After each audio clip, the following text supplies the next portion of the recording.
After the 100 Years' War, the city was revitalised, but fate didn't improve for Orléans, and again, large parts of the city were destroyed during World War II, including parts of the St. Croix Cathedral, which dates back to the 13th century. In fact, this cathedral has been laid to ruins once before, and that was by the Protestants during the French religious wars, and it was rebuilt with funds from the King of France himself. Sadly, none of the Orléans restaurants listed in our Michelin guide are still going today. But there is this, Gare d'Orléans, or the city's train station.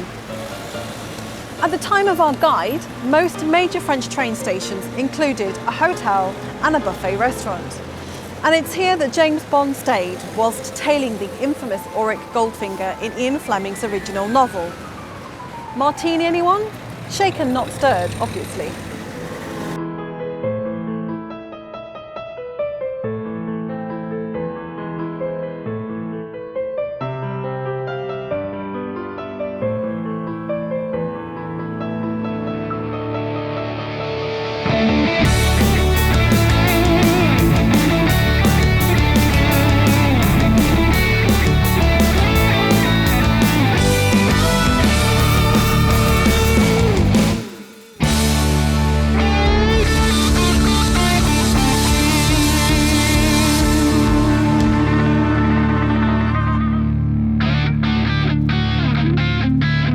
Sadly, we'd have to take a rain check on the martinis and get a move on if we were to stand any chance of covering the 80 or so miles to Paris before nightfall.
Known as the City of Light, Paris needs little introduction. Inhabited as far back as 8000 BC, it's one of the world's great cities. And as early as the 13th century, it's been an important centre for commerce, culture, science, and of course the arts. The unmistakable 300-metre tall Eiffel Tower was built in 1889 for Paris's World Trade Fair. It's one of a seemingly endless number of things to see and do here in Paris, so it's no surprise that it attracted 38 million people here last year and is second only to Bangkok as the most go-to city in the world.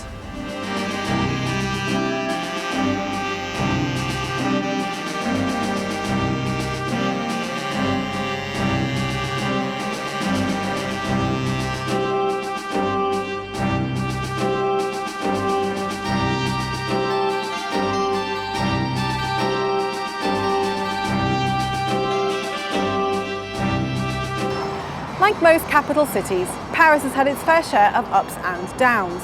It's been besieged and occupied countless times. It's suffered outbreaks of deadly diseases like cholera and plague. And it's also had any number of insurgencies and uprisings. And of course, not to forget the occasional revolution. To a degree, the fortunes of France have followed its capital. It's alternated between having a monarchy or being a republic 3 times, not to mention having an empire thrown in, and all in little more than a century. This meant there were plenty of likely candidates for the nation's favourite toy, the guillotine.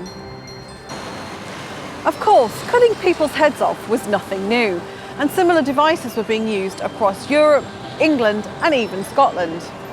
It was introduced as a more humane method of execution, but after the popularity of Le Cabaret de la Guillotine was so unprecedented after its first use here in Paris, it's become a symbol of the French Revolution that's still recognised to this day.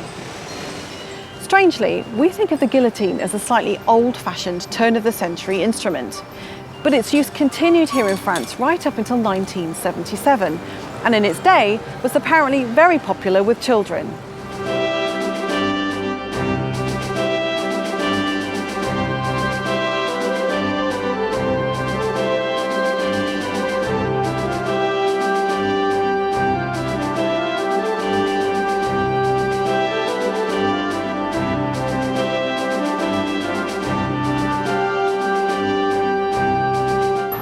Unsurprisingly, we've had no problem at all finding well-known restaurants that are still going strong here in Paris today, and that were in our Michelin guide. But planning ahead, we've booked a table here at Fouquet's.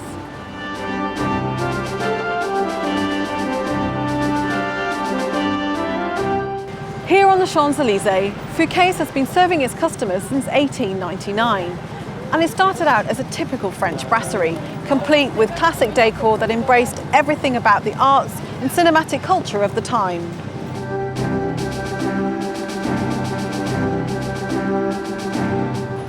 The restaurant was renovated in 2017, and whilst much of the timeless charm of the original brasserie remains, it's broadened out into a much more Mediterranean affair.